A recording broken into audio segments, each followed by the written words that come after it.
Hello and welcome to EWTN ProLife Weekly, your weekly dose of the top pro-life news and issues from a Catholic perspective. I'm Szeltner in our Washington, D.C. studio. Here's what we have planned for you in this show. We hear the important role conscience protection plays in our pro-life legislation. A pro-abortion group is preying on victims of Hurricane Harvey. And one step at a time, a group of young people are building up the culture of life. But first, our top story, Congress is back in Washington following the summer recess, and pro-life leaders are ready for them to get to work on legislation, specifically to defund Planned Parenthood. More than 7 months into the Trump administration, Republicans have failed to repeal and replace the Affordable Care Act, or Obamacare. It was the strategy the pro-life majority had planned to use to defund Planned Parenthood and stop tax dollars from going to health insurance plans covering abortion. Joining us now from Capitol Hill is Senator Steve Daines of Montana. Senator, thank you for your time. Glad to be with you here, Catherine. Senator, are the efforts to defund Planned Parenthood and to stop tax dollars from going to health insurance plans covering abortion dead this year? Where do these pro-life efforts stand right now? Well, it's our number one battle to think that Planned Parenthood performs over 300,000 abortions a year in the United States. They're the leading abortion provider in our country. And the fact the taxpayers pay for over 40% of Planned Parenthood's overall revenues, over $500 million a year. That's our highest priority. We had a defunding provision in the repeal and replacement of Obamacare that failed by one vote in the U.S. Senate. We're going to keep up the fight. We're still going to keep up the fight on repealing and replacing Obamacare and defunding Planned Parenthood. I also serve in the Appropriations Committee. We'll look at riders we can attach to the funding provisions here for the U.S. government to defund Planned Parenthood. It's our highest pro-life goal at the moment. The fight never ends for life, and this is the fight we're engaged in today, defunding Planned Parenthood. Senator, if pro-life Republicans cannot defund Planned Parenthood, what will the impact be on the 2018 midterm elections? Well, I think it'll be very significant. Thankfully, pro-life voters are energized, they're reliable, they're faithful, they pay attention, they're informed, and they vote with their heads as well as their hearts, which I'm so grateful for. I was the first Republican U.S. Senator elected to this seat in Montana in over 100 years. One of the first pro-life senators to hold this seat in a long, long time. I'm grateful for the fact that the pro-life community not only fights the battles on Capitol Hill legislatively, but they fight the battles in elections. Oftentimes, the legislative outcomes are defined on the day of the election. That's why it's so important that pro-life voters across this country know the pro-life positions that the candidates hold and to vote accordingly. Absolutely. You mentioned defunding Planned Parenthood. Are there other pro-life goals you are hoping and expecting Congress will accomplish by this year? Well, I think another very important piece of legislation is the Pain Capable Act. We've been working with the Susan B. Anthony group to stop abortions after 20 weeks. You think about a 20-week little baby in the womb. They can feel pain. And I think this is an important piece of legislation that we stand a chance here to bring Republicans and Democrats together on. We should all agree that if a 20-week-old baby in the womb has to have anesthesia if there's going to be surgery in the womb, well, that baby can feel the pain. That baby, it's a gruesome thought to think about what a baby feels, the pain during a late-term abortion. Let's come together as a country. Let's come together on some common ground and stop late-term abortions with that Pain Capable Act. And finally, Senator Daines, can you share with us why you personally are pro-life and how does that impact your work? Well, Cindy and I have been married for 31 years. We're the parents of 4 children, 2 boys and 2 girls. I remember when I was working years ago, in fact, back in the 90s for Procter & Gamble. We were there working for a U.S. company to produce and sell products into the China market. Mm-hmm. And one day, this beautiful set of Chinese twins, twin girls, appeared on our doorstep. The mother, who already had 1 baby, got pregnant again And of course, because of the one-child policy in China, she was not allowed to have these babies, but she fled to the countryside. She gave birth to these twin girls. She was desperate. She dropped the twins off on our doorstep. My wife called me at work and said, "What should I do?" I said, "Sweetie, let's get them some diapers. Let's give them a bath. Let's see what we can do here to get them adopted and get them a home." To fast forward, those babies were adopted by an American family, and today they are two beautiful young girls, young women now, who are in college, living in Iowa. And there's a story around why every life is precious. And a story like that just deepens your convictions around why we must continue to fight for life, to fight for those who are most vulnerable, those who don't have a voice. Absolutely. That is a powerful story. Senator Steve Daines of Montana, thank you for your time. Thank you, Catherine. I'm glad to be here, and thank you for continuing the fight on behalf of those who can't fight and standing up for those who are most vulnerable. I really appreciate it. For reaction, analysis, and more on what pro-lifers can expect from Congress in the months to come, we turn to an expert on the matter. Mallory Quigley is Communications Director for the Susan B. Anthony List. Mallory, good to have you here. Thanks. It's my pleasure. First off, what is your reaction to what Senator Daines just had to share about defunding Planned Parenthood? Well, he's absolutely right. This is a major priority for the pro-life grassroots. Donald Trump promised to defund Planned Parenthood and to reroute that money to community health centers that outnumber Planned Parenthood 20-1 nationwide. We're 8 months into this administration, and we haven't been able to do it yet. That's why this week, pro-life leaders, national pro-life leaders, including Marjorie Dannenfelser at Susan B. Anthony List and 9 other leaders, sent a letter to every Republican in Congress and said, can you really call yourselves a pro-life Congress if you can't defund Planned Parenthood? We've got a pro-life president, pro-life Congress. This needs to be done. The strategy was going to be through the health care bill. Are you going to push for a revival on that? How much so? Well, you know, the healthcare reform legislation has been resuscitated several times now. There is a small chance, it looks like, that this could be resuscitated once more. And of course, we want to see Planned Parenthood defunded through reconciliation, whether that's on healthcare or tax reform. But reconciliation is the method. And this is a very popular piece of policy. It is something that unifies Republicans. Democrats are having their own internal struggle right now as to what kind of vulnerability that this extreme pro-abortion, extreme support for Planned Parenthood is for them. So now is the time to move forward on this. As you mentioned, Mallory, pro-lifers have majority in the House, the Senate, they're in the White House. If they cannot get Planned Parenthood defunded, what will the impact be for the 2018 midterm elections? Right. Well, it's going to be that much more difficult to mobilize people that are very pro-life. Look, we're going into a midterm election, so that's a base election. That's when each party is going to be really concentrated on turning out people that don't always go out to vote.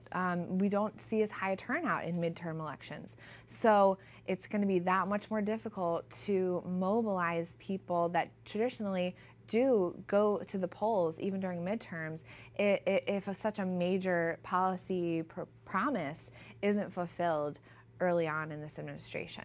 For our viewers who may be frustrated with the gridlock and the fact that Planned Parenthood has not been defunded yet, what would you want to say to them? I would say stay engaged. Senator Daines is absolutely right. We are the voice for the unborn. They can't pick up the phone and call their legislators, their senators. We've got to stay active and upbeat and engaged on behalf of our constituency, which is unborn children without a voice and their mothers who need protection from abortion and abortion businesses like Planned Parenthood. So I would just urge everyone to really stay positive, to stay informed, because we're in this for a long-term fight. Of course, yes, we know who ultimately wins, but we're called right now in this place and time to take action, and that means defunding Planned Parenthood and not stopping until it's done. That's a great reminder. Stay positive, stay informed. Mallory Quigley, the Susan B. Anthony List. Thank you. My pleasure.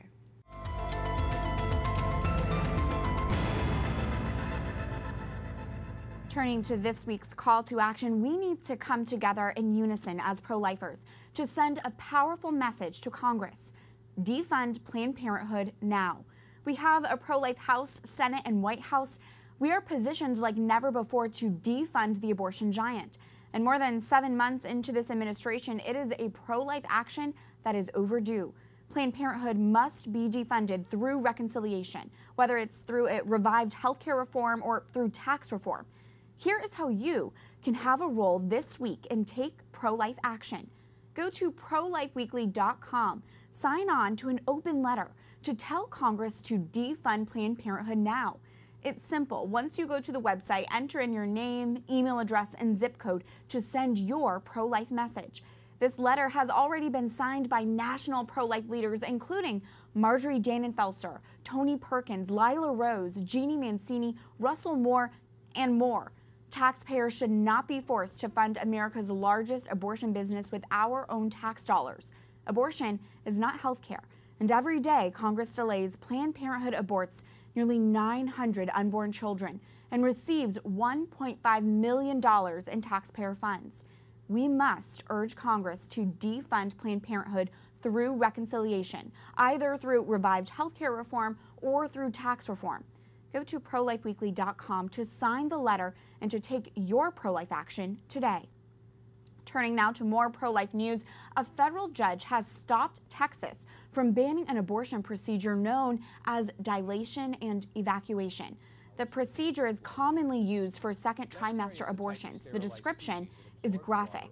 As shown in this video produced by Live Action, a D&E abortion involves grasping an unborn baby with a sharp instrument and tearing the limbs from the child's body. It also involves crushing and removing the child's skull. A federal judge last week issued a restraining order on Texas's ban of this procedure until further argument. A Louisiana judge rules actress Sofia Vergara's frozen embryos are citizens of California.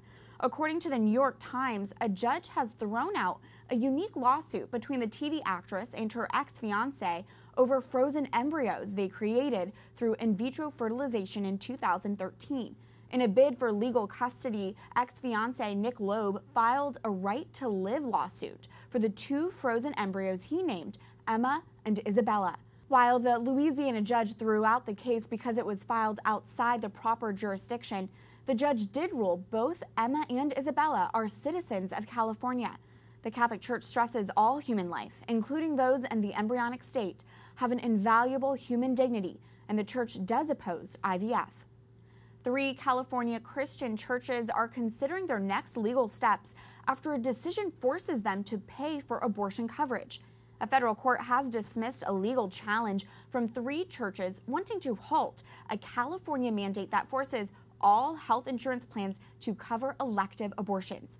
Religious liberty law firm Alliance Defending Freedom is responding to the court's dismissal, saying churches should be free to serve their communities according to their religious beliefs. Yet, with the stroke of a pen and without consulting the public, the state mandated that churches must pay for the taking of innocent human life. With Congress back in session after the summer recess, Catholic and pro-life leaders renew their push for the Conscience Protection Act. If passed, this piece of legislation would add extra protection so the government cannot discriminate against groups because of their pro-life beliefs. Greg Schleppenbach is Associate Director of Pro-Life Activities at the U.S. Conference of Catholic Bishops. Amy McInerny is Executive Director of Human Life Action. Thank you both for being here. Good to be with you. Really good to have you both. First off, Greg, can you break down exactly what the Conscience Protection Act would do? Yeah, it's actually fairly simple what it does. It doesn't establish any new federal law, but what it does is it would put into permanent law a policy called the Weldon Amendment, which has been attached to must-pass annual appropriations legislation for since 2004. The Weldon Amendment protects against discrimination, protects individuals against discrimination by the government when individuals are unwilling to participate in abortion, pay for abortion, refer for abortion, or provide coverage for abortion. So the Conscience Protection Act puts that Weldon policy into permanent law. And then another important thing it does is provides a private right of action for individuals whose rights are violated to sue in court to have the discrimination stop. And so it would apply that right of action to the Weldon Amendment, as well as a couple of other federal conscience policies that we know don't have that, right? And we've found through challenges in court that without that specific right of action being provided in the law, it doesn't exist. And so really important to get the private right of action Where included. do things stand with this bill right now? Well, it's been introduced in both the House and the Senate. It has 111 co-sponsors in the House. It has 24 co-sponsors in the Senate. In the House Appropriations Committee has included the language of the Conscience Protection Act in its annual appropriations, Labor, Health and Human Services Appropriations Bill. And so we're waiting for that appropriations process to move forward because we likely don't have the votes in the Senate to pass the bill outright. And so the only way probably we can get this bill enacted into law is to get it attached to must-pass appropriations legislation. I see. How much of a priority should conscience protection be for Catholics and for pro-lifers? Well, it should be a number-one priority. It really should. It's a number-one priority for the bishops, and it has been for a number of years. And that's because conscience protection is a very fundamental right. The right of conscience is very fundamental. Right. And the other important issue is the fact that without conscience protections, the practice of abortion will move to a whole nother level of entrenchment in our society and in the medical profession. Think about the fact that the abortion movement is shifting from choice as its messaging to abortion is health care. Right. And so if the government were to say that individuals, institutions can be forced to participate in abortion, it only furthers that notion that abortion is health care and that anybody who doesn't want to participate in it is providing substandard care. So really important. There's also been a number of new violations, increasing violations in states that are mandating that their health insurance policies cover abortions. We've seen individuals such as Kathy DiCarlo and others who have been forced to participate in late-term abortions or lose their jobs in direct violation of these federal policies. And so this is why getting that put into law is so important to provide that private right of action so they can actually enforce the laws that are on the books. Absolutely. Amy? Yes, the bishops have called for this to be passed as their #1 priority, not just because they understand that freedom of conscience is a gift from God and not a gift of the state to be doled out and pulled back at whim, right. but also because they know, Catherine, that this is important for us, the people of God. Catholic doctors should not be forced from the healing arts because they choose not to participate in abortion. And, Catholic moms who rely on that pro-life OBGYN who want to be accompanied through their pregnancy by someone who values every life at all stages, or you want a pediatrician you can take your teenage daughter to. So these are things that are going to impact all of us in our real life, and not just businessmen who want to provide health care in accordance with their beliefs to their employees. So this is a priority, or should be a priority, for everyone who values life and liberty of conscience. Amy, I know your group, Human Life Action, really works at the grassroots level. So at the grassroots level, what is something that Catholics can do about this? Well, yes, as Greg said, Cardinal Dolan and Archbishop Mallory have called on Congress to enact this legislation. And I say we all follow our shepherds into the public square with the heart of Christ, and we have an opportunity now to proclaim the gospel of life to the legislative process. And we make it really easy for you at Human Life Action on our website, which you'll find at humanlifeaction.org or org. And you can go there, and as I like to say, Catherine, a quick click does the trick. When the bishops call us to action, we'll let you know, and you will see right now on our site in the middle a Take Action button, and we will, once we have your a name and address put in, we will help you send a message custom designed for your member of Congress. We even have a little phone icon you can click on. The member's phone number comes up. Don't panic, we have a phone script there for you. It's really easy to raise your voice and be a voice for the voiceless. And when we do, we know from our 43-year history that when Catholics stand together as one and raise our voices as one, guess what? We're heard on Capitol Hill. And I think that we can get this done. We can really come together to this and speak together. And speaking of speaking together, we will be issuing a letter to Congress, a coalition letter signed by 33 organizations, many major medical organizations, pro-life organizations, all in support of the Conscience Protection Act. This really is a priority. It's something we'll continue to follow. Thank you both for being here. Greg Schleppenbach, Amy McInerny. It's a joy. Thank you. Thank you. Our pleasure. Thank you. When we come back, It's been exhausting at times, but mostly it's just been a phenomenal experience. A group of young pilgrims walk nearly 10,000 miles to fight for life. Stay tuned as EWTN Pro-Life Weekly continues after this break.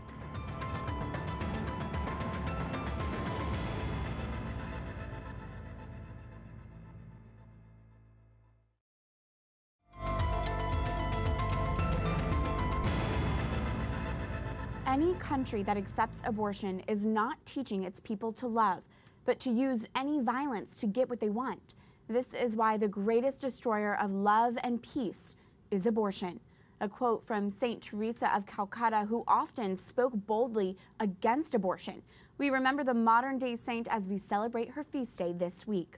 Welcome back to EWTN Pro-Life Weekly. I'm Catherine Szeltner. Recovery efforts in Texas continue in full force following Hurricane Harvey.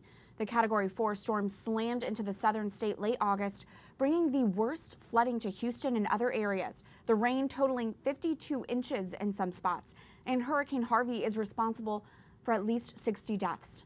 And yet, pro-abortion advocates are using this tragedy to push forward their agenda.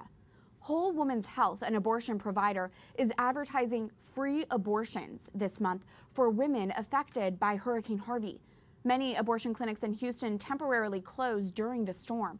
Whole Woman's Health claims the closures added to the stress of the hurricane aftermath. And the group says they want to provide free abortions because, quote, Texas women deserve it.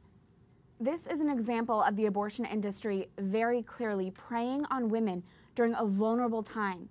Not only have they found themselves in an unexpected pregnancy, maybe without emotional or financial support, but now, impacted by this historically catastrophic storm, they may also be finding themselves without basic necessities like food and clothing. Abby Johnson, a former Planned Parenthood director turned pro-life advocate, says her abortion clinic did the same thing during Hurricane Katrina. She writes on her public Facebook page, I remember thinking that we were really doing something so heroic, doing something to help these women who had lost everything.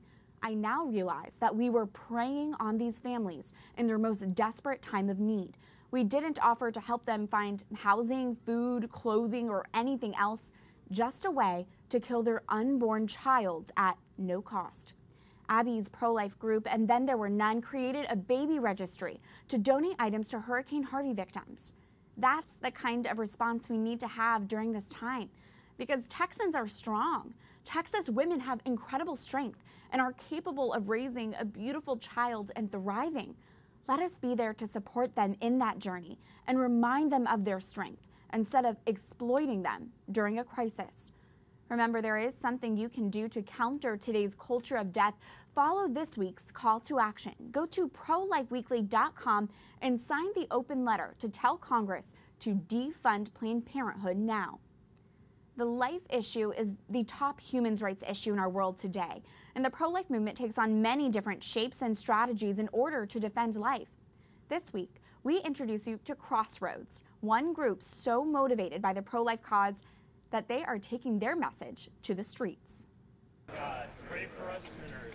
Each and every summer, Crossroad members tie up their shoelaces to take a stand for life.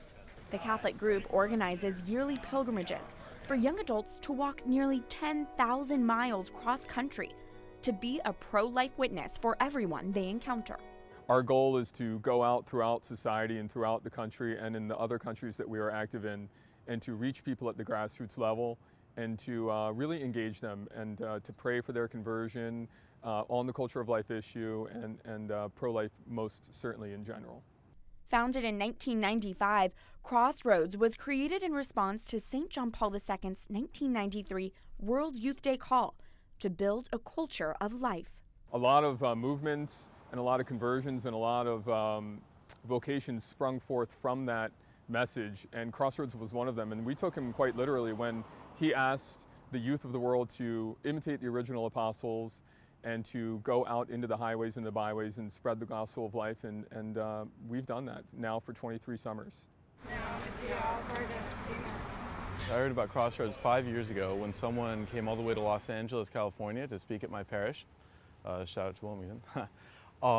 And immediately upon hearing about such a phenomenal and dramatic mission. I jumped right on board and spent that summer 5 years ago walking across the country. Crossroads has organized over 20 walks across 36 states, their most recent one ending just a few weeks ago in Washington, D.C., where young adults took their last steps after starting their journey 3 months earlier in either San Francisco or Los Angeles. The modern-day missionaries joined the Washington Archdiocese for the annual pro-life mass and procession, praying the rosary from church to a Planned Parenthood abortion facility. This summer, walking across the country with Crossroads has been absolutely one of the most incarnational and beautiful experiences of my life. It's been exhausting at times, but mostly it's just been a phenomenal experience to be able to just see people's hearts change and see the country like at the grassroots, how it really truly is, and to be inspired by the fact that it is honestly and fully a pro-life country. You may have seen a Crossroads member in their signature pro-life t-shirt before, as they speak in over 1,000 individual masses across the U.S. Their message reaches hundreds of thousands of people on the roads, and it's a message that bears fruit. A few weeks back, actually, when we were in Reno, a woman came up to us and she said that 12 years ago her sister had become pregnant and had actually booked an abortion, but it was because of the Crossroads witness. And we don't know how, whether it was through prayer, or whether it was she saw us on the side of the road or speaking at one of the masses, but she ended up having a change of heart, and because of that there are two 12-year-old girls still living today. I believe 100% that our country is better for just my presence, my witness out in the road this year. It is living proof each and every witness truly makes a difference, one step at a time. That's it for this edition of EWTN Pro-Life Weekly. You can reach us anytime with questions, ideas, comments at prolifeweekly@ewtn.com. I look forward to seeing you here again next week. Life is a gift. Your life is a gift. God bless.